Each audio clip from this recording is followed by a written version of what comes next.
Welcome to John Academy. This is Shahul John. I am an author. आज हम पढ़ने जा रहे हैं NIOS हिस्ट्री को 315 का चैप्टर 7 क्लास 12 के लिए, जिसका नाम है गुप्त वंश तथा उनके उत्तराधिकारी। आप इसके प्रीवियस चैप्टर्स को प्लेलिस्ट में चेक कर सकते हैं। हमारा इसका फर्स्ट टॉपिक जो है वो है चंद्रगुप्त प्रथम। चंद्रगुप्त प्रथम गुप्त वंश के तृतीय किंतु प्रथम स्वतंत्र एवं शक्तिशाली नरेश थे। तो जो चंद्रगुप्त थे, चंद्रगुप्त प्रथम इनका पूरा नाम है, गुप्त वंश के थे, तीसरे स्थान पे तो थे, परंतु प्रथम स्वतंत्र एवं शक्तिशाली नरेश थे। नरेश का मतलब राजा। इन्होंने गुप्त वंश की वास्तविक नींव रखी थी। इन्होंने गुप्त वंश की क्या रखी? वास्तविक, रियल में गुप्त वंश को बसाने वाले कौन थे? चंद्रगुप्त प्रथम। साधारणतया विद्वान उनके राज्यारोहण की तिथि 319 से 334 ईस्वी निश्चित करते हैं, पर विद्वान मानते हैं कि जो उन्होंने राज्यारोहण लिया था उनकी तिथि क्या थी? 319 साल से 334वें साल तक।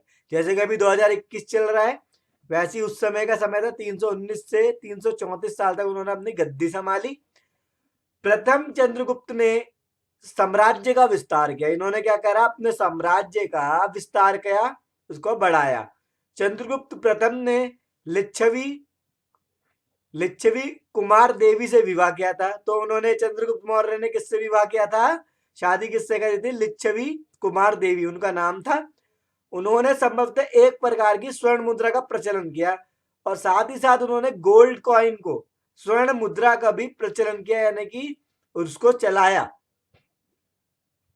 चंद्रगुप्त प्रथम ने समुद्रगुप्त को अपना उत्तराधिकारी नियुक्त किया।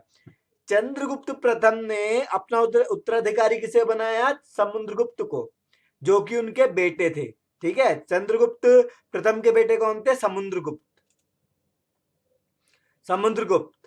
अब हमारा टॉपिक है समुद्रगुप्त के बारे में। समुद्रगुप्त 335 से 375 तक बने, जैसा आपने यहाँ देखा था। 334 तक बने थे चंद्रगुप्त प्रथम, अब बने समुद्रगुप्त। उनके बेटे जो थे चंद्रगुप्त प्रथम के उत्तराधिकारी बने समुद्रगुप्त।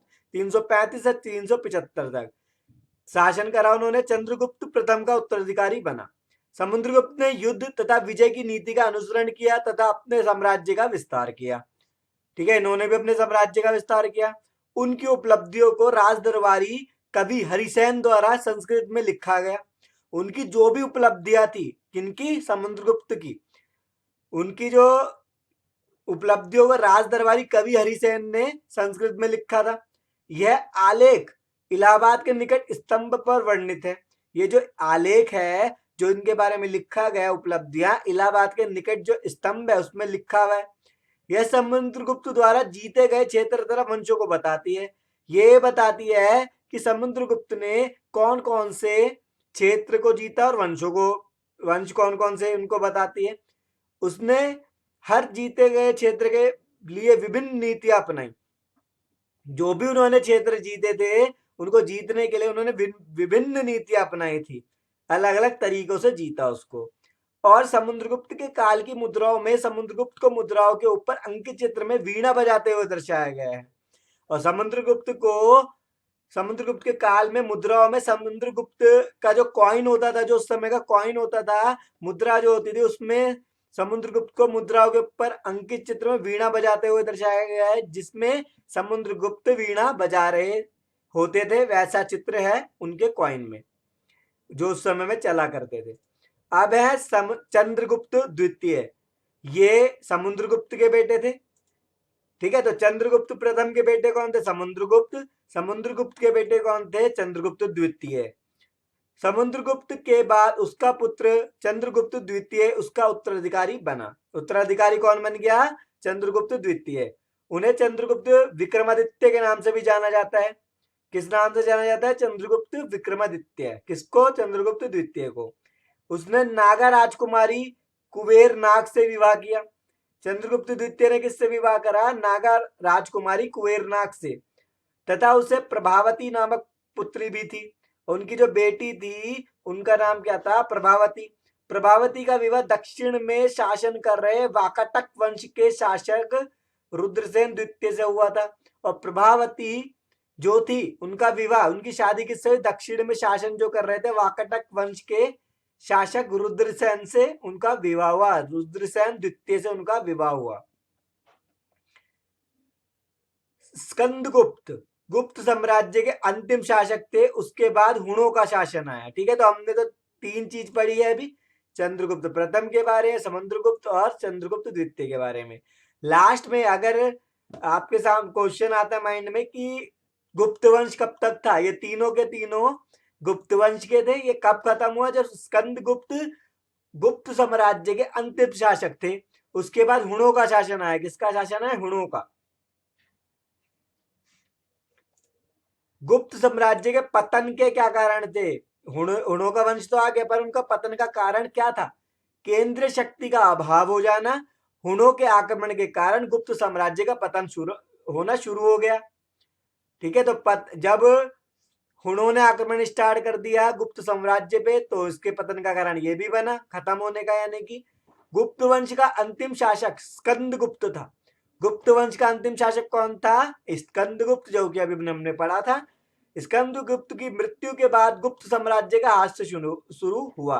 जब स्कंदगुप्त की मृत्यु हो गई तब गुप्त वंश का साम्राज्य धीरे धीरे खत्म होने लग गया, हास्य होने लग गया। आर्थिक कारण भी गुप्त साम्राज्य का पतन का कारण बना। आर्थिक समस्या भी हो गई, आर्थिक कारण भी हो गया कि गुप्त साम्राज्य के पतन का कारण बन गया वो। भूदान की प्रथा, कृषि पर अत्यधिक बल के कारण आत्मनिर्भर ग्रामों का उदय हुआ। भूदान की प्रथा, कृषि पर अत्यधिक बल के कारण क्या हुआ? आत्मनिर्भर ग्रामों का भी उदय होने लग गया। अनेक पुराने व्यापारिक और औद्योगिक केंद्र नष्ट हो गए। पुराने व्यापारिक और औद्योगिक केंद्र क्या होने लग गए? अब नष्ट होने लग गए थे। चंद्रगुप्त द्वितीय के बाद सैनिक विलास प्रिय हो गए थे। अब क्या हुआ? चंद्रगुप्त द्वितीय के बाद क्या हुआ? सैनिक विलास प्रिय, यानी कि ऐशो आराम में रहने लग गए, कुछ देखते थे नहीं कि क्या प्रॉब्लम है। सैनिक दुर्लभता ने, सैनिकों की यानी कि कमी ने साम्राज्य को पतन के कगार पर ला खड़ा किया। तो साम्राज्य को पतन के कगार पर ला खड़ा किया किसने? सैनिक दुर्लभता ने, यानी कि सैनिकों की कमी से क्या हुआ? गुप्त साम्राज्य खत्म हो गया। इन सभी पॉइंट में हमने पढ़ा कि किस तरीके से गुप्त साम्राज्य खत्म हुआ। और है फिर हुणवंश का प्रथम शासक तोमरण था। ये हमें मेन पॉइंट में याद कर लेना है, जो 1 मार्क के भी आ सकते हैं ये। हुणवंश का प्रथम शासक कौन था? तोमरण था। राजकुमार स्कंदगुप्त द्वारा हुणों के प्रथम आक्रमण को विफल कर दिया गया। किसने हुणों के प्रथम आक्रमण को विफल करा था? स्कंदगुप्त ने। गुप्त शासन के बाद उदय होने वाले 2 राजवंश थानेश्वर से पुष्यभूमि और कन्नौज में मुखरी थे। तो गुप्त शासन के बाद उदय होने वाले 2 राजवंश कौन से? थानेश्वर से पुष्यभूमि और कन्नौज में मुखरी थे। हर्ष चरित्र संस्कृत में बाणभट्ट द्वारा रचित एक ग्रंथ है। एग्जाम में अगर आए कि हर्ष चरित्र संस्कृत में बाणभट्ट, यानी कि हर्ष चरित्र किसने लिखा? तो संस्कृत में बाणभट्ट द्वारा रचित एक ग्रंथ, यानी किसने लिखा? बाणभट्ट ने लिखा हर्ष चरित्र। ह्वेन सांग के चीनी यात्री था। स्वेंग्यान सांग आता है एग्जाम में, तो स्वेंग सांग एक चीनी यात्री था जिसने 7वीं शताब्दी के लगभग भारत की यात्रा की और बुद्ध से संबंधित स्थानों का दर्शन किया। वह 15 वर्ष तक भारत में रहा। तो स्वेंग सांग जो था चीनी यात्री था, उन्होंने क्या करा? बुद्ध से संबंधित स्थानों का दर्शन किया, 15 साल तक भारत में रहा। हर्षवर्धन को पुलकेशिन द्वितीय ने नर्मदा नदी के किनारे 618 से 619 में पराजित किया। हर्षवर्धन को किसने हराया? पुलकेशिन द्वितीय ने नर्मदा नदी के किनारे 618 से 619 में पराजित कर दिया। तो इतनी बात हमने पढ़ी। नेक्स्ट है हमारा टॉपिक वाकाटक साम्राज्य। ठीक है, वाकाटक साम्राज्य के बारे में पढ़ रहे हैं हम। इस वंश की स्थापना 255 ईस्वी में विंध्य शक्ति ने की थी। किसने की थी? विंध्य शक्ति ने। इस वंश का सबसे प्रसिद्ध शासक राजा प्रवर में सेन था, प्रथम था। कौन था प्रसिद्ध शासक? राजा प्रवर सेन। अपने शासनकाल में उसने सम्राट की उपाधि की तथा 4 अश्वमेध यज्ञ आयोजन किया। जब उसका शासनकाल था सम्राट की उपाधि तो ले ली और 4 अश्वमेध यज्ञों का भी आयोजन किया। वाकाटक ब्राह्मण धर्म के पक्षधर थे। वाकाटक किसको मानते थे? ब्राह्मण धर्म को। ये स्वयं भी ब्राह्मण थे और उन्होंने ब्राह्मणों को खूब भूमि अनुदान किया। खुद तो वो ब्राह्मण थे ही और ब्राह्मणों को उन्होंने भूमि अनुदान भी बहुत किया। सांस्कृतिक दृष्टि से वाकाटक राज्य ने ब्राह्मण धर्म के आदर्शों और सामाजिक संस्थाओं को दक्षिण की ओर बढ़ाने में एक महत्वपूर्ण सेतु के रूप में कार्य किया। सांस्कृतिक दृष्टि से क्या हुआ?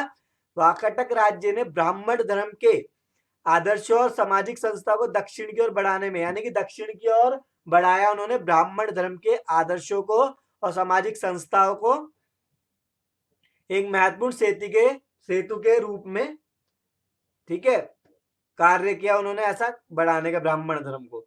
शाही वाकाटक वंश के रुद्रसेन द्वितीय का विवाह महान गुप्त वंश के प्रतापी शासक चंद्रगुप्त द्वितीय की पुत्री प्रभावती गुप्त के साथ हुआ। शाही वाकाटक जो हमने पहले ही पढ़ा था, वंश के रुद्रसेन द्वितीय का विवाह किससे हुआ था? प्रतापी शासक चंद्रगुप्त द्वितीय की पुत्री प्रभावती गुप्त के साथ हुआ। आगे बढ़ने से पहले मैं आपको बताना चाहता हूं, अगर आप इस के सेकंड पार्ट की वीडियो को देखना चाहते हैं और इसके पीडीएफ नोट्स आप लेना चाहते हैं पूरे के पूरे कोर्स के, यानी कि हिस्ट्री की पूरी बुक के नोट्स इजी लैंग्वेज में, तो आप जॉन एकेडमी की ऐप को प्ले स्टोर से डाउनलोड करना ना भूले। वहां आपको एनआईओएस से रिलेटेड सभी सब्जेक्ट के कोर्स वीडियो प्लस में पीडीएफ क्रैश कोर्स तक भी आपको वहां मिल जाएंगे। आगे बढ़ते हैं अब हम। चालुक्य वंश। चालुक्य प्राचीन भारत का एक प्रसिद्ध राजवंश है। इनकी राजधानी बादामी थी। चालुक्य प्राचीन भारत का एक प्रसिद्ध राजवंश था। इनकी राजधानी क्या थी? बादामी, जो अब है वातापी। सेकंड है, अपने महत्तम विस्तार के समय यह वर्तमान समय के संपूर्ण कर्नाटक, पश्चिम महाराष्ट्र, दक्षिण मध्य प्रदेश, तटीय दक्षिण गुजरात तथा पश्चिमी आंध्र प्रदेश में फैला हुआ। अभी कहां फैला हुआ? इन सब जगहों में। पुलकेशिन प्रथम चालुक्य वंश का प्रथम वास्तविक शासक था। पुलकेशिन कौन था? प्रथम चालुक्य वंश का प्रथम वास्तविक शासक।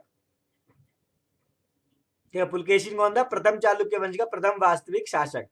पुलकेशिन द्वितीय को दक्षिण पथेश्वर के नाम से जाना जाता है। पुलकेशिन द्वितीय को किसके नाम से जाना जाता है? दक्षिण पथेश्वर के नाम से। हमारा फर्स्ट पार्ट यही कंप्लीट होता है। सेकंड पार्ट के लिए आप जॉन एकेडमी के ऐप को प्ले स्टोर से डाउनलोड करना ना भूलें।